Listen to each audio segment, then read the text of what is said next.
Donc je passe maintenant la parole, si vous le voulez bien,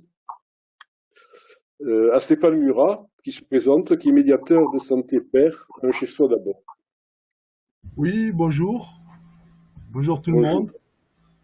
monde. Effectivement, je suis médiateur de santé père à un chez soi d'abord. Un chez soi d'abord Toulouse Jeune. Et je vais parler de la pérédance. Tout d'abord, je tiens à remercier les organisateurs de m'avoir invité et de m'avoir donné la parole. Donc, ça fait écho à mon parcours d'usager de la psychiatrie des produits psychoactifs ainsi qu'à mes pratiques professionnelles au sein d'un chez soi d'abord. Je suis parti de levier. J'ai tout de suite pensé à Archimède et à sa fameuse formule qui date de 24 siècles. Je me suis posé la question de savoir en quoi la pérédance était un levier et quel était son effet. J'ai cherché sur le web ce que je pouvais bien être l'approche intégrée. D'après ma compréhension, cela a un rapport avec le modèle biopsychosocial, mais je me trompe peut-être car je ne suis pas un spécialiste. Par contre, je suis un spécialiste de la pérédance que j'ai d'abord pratiqué sans le savoir auprès de mes amis, puis de manière professionnelle. Je vous livre ici le fruit de réflexions légèrement décalées.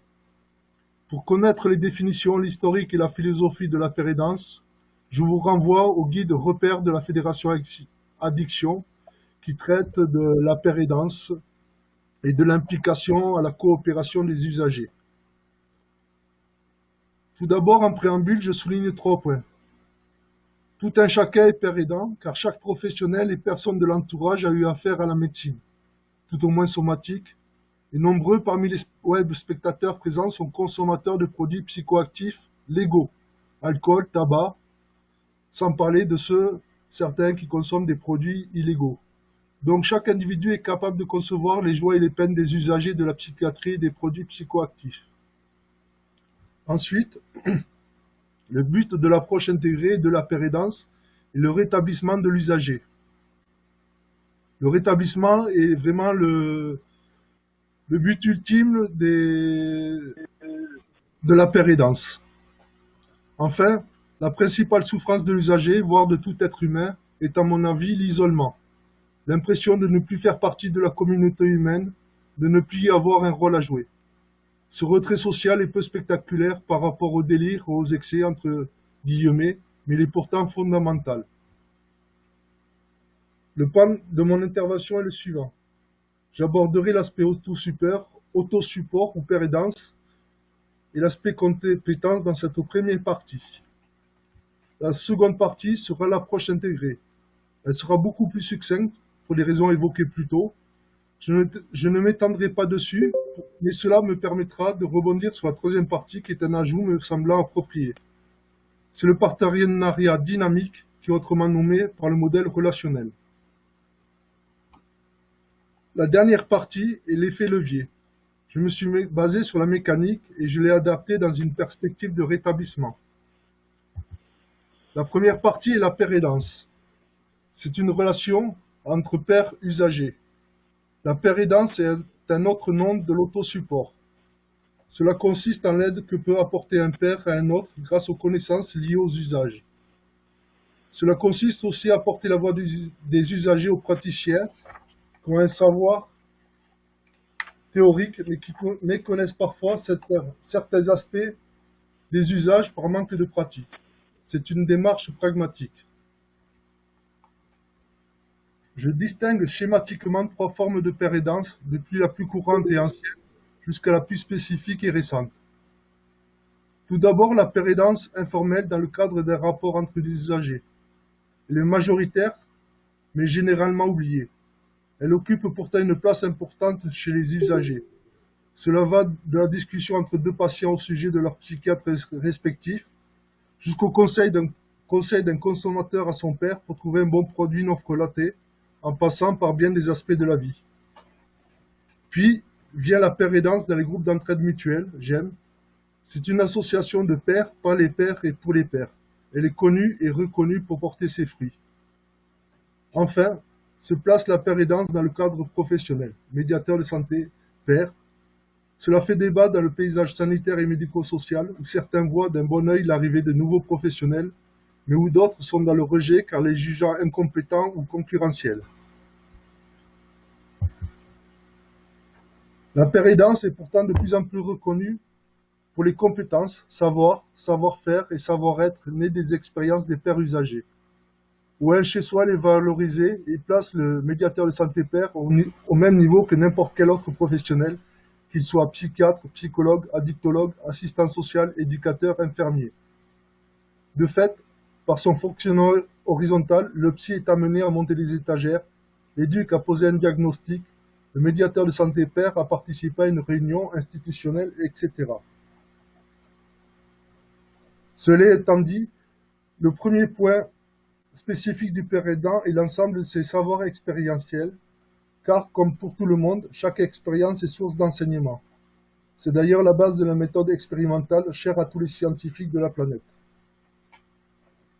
La compétence suivante est le partage d'expériences, conseils, bons plans, effets secondaires des médicaments, bas de trip avec un tel produit.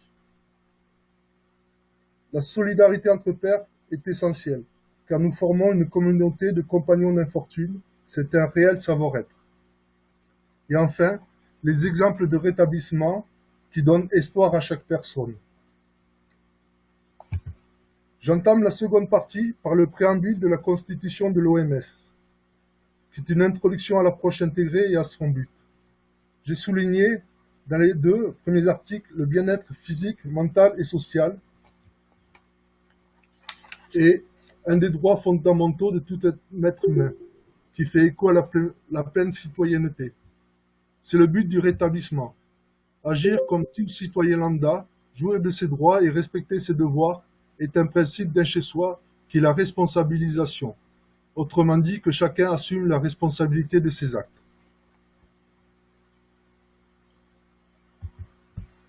L'approche intégrée, ou modèle biopsychosocial, allie la dimension biologique, bagage génétique, fonctionnement du système nerveux, équilibre neurochimique entre les neurotransmetteurs, à la dimension psychologique, émotion, cognition, comportement, et à la dimension sociale, modèles parentaux et autres, facteurs de stress, environnement socio-culturel. Les biologistes, psychologues, sociologues sont mieux à même de développer ces trois dimensions et leur interaction s'ils travaillent de façon pluridisciplinaire. La conjonction de ces trois dimensions est la perspective développementale, que j'assimile au rétablissement, qui, je le rappelle, est le but du chez soi, mais aussi le nouveau paradigme des politiques sanitaires. Le facteur de ce rétablissement est le temps, qui est un véritable processus de maturation. Cela rejoint l'un des principes du chez soi, qui est le respect de l'agenda du locataire. Cependant, l'approche intégrée n'est pas, à mon humble avis, suffisante, tout en étant absolument nécessaire. Il ne suffit pas en effet de seulement intégrer le biologique, le social et le psychologique dans le soin, ce qui se résume à une approche clinique.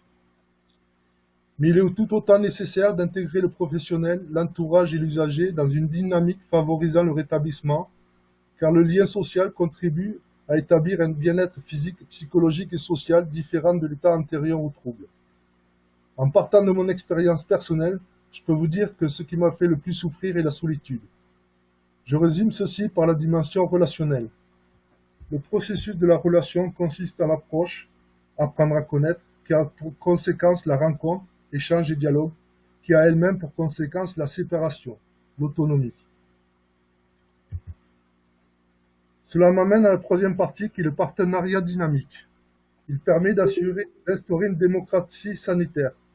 C'est un ensemble de relations égalitaires. J'évoque à nouveau la pratique du chez soi, consistant à déconstruire la relation verticale pour construire une relation horizontale où le locataire est le pilote et l'équipe sanitaire et médico-sociale est le copilote. L'usager est l'acteur principal de son rétablissement. Il impose la gestion de sa demande de service, autre principe du chez soi. Le professionnel, partenaire biopsychosocial, est en pratique un accompagnateur. L'entourage, partenaire affectif, est aussi dans une pratique d'accompagnement. Le partenariat dynamique ou le modèle relationnel favorise tout autant le rétablissement que l'approche intégrée. L'entourage et le professionnel sont partenaires dans l'accompagnement de l'usager. Quelle est la façon d'établir un partenariat dynamique?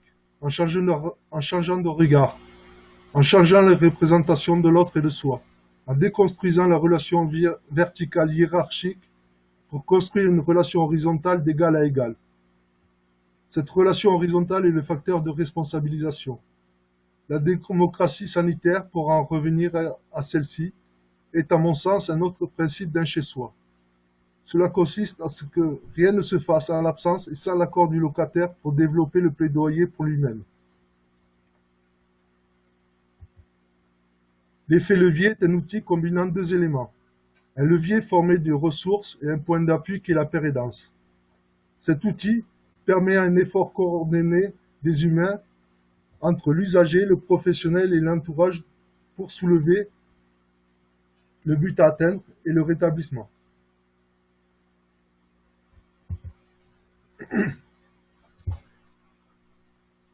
Le professionnel, l'usager et l'entourage peuvent appuyer sur le levier des ressources propres à chacun.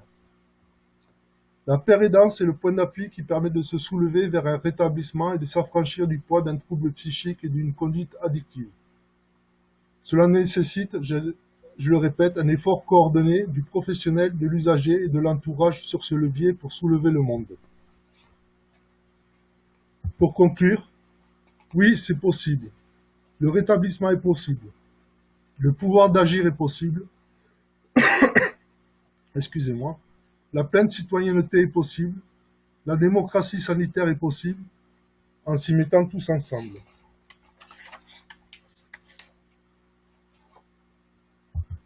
L'illustration me parle et j'y vois qu'une relation. Merci. Je vous en prie. Je termine par cette illustration finale où l'on voit deux personnes coordonnant les efforts pour soulever le monde. Je vous remercie de votre attention et merci beaucoup. Je repasse la parole au docteur Barsoni. Merci Sébine. Écoutez, je suis content que la parole circule, qu'elle ne vienne pas d'en haut seulement, hein, qu'elle se mélange et que les différents points de vue permettent de dessiner la chose dont on s'occupe. Vous connaissez la parabole des aveugles autour de l'éléphant. Celui qui a la queue, il dit l'éléphant ça ressemble à un balai. Celui qui est vers les défenses, il dit ça ressemble à une dent. Et celui qui tient une patte dit ça ressemble à un poteau. Donc l'éléphant en pièces détachées, il n'est pas prêt de gambader. Donc il faut réunir les regards pour qu'on voit l'éléphant. Donc merci de nous aider à regarder l'éléphant.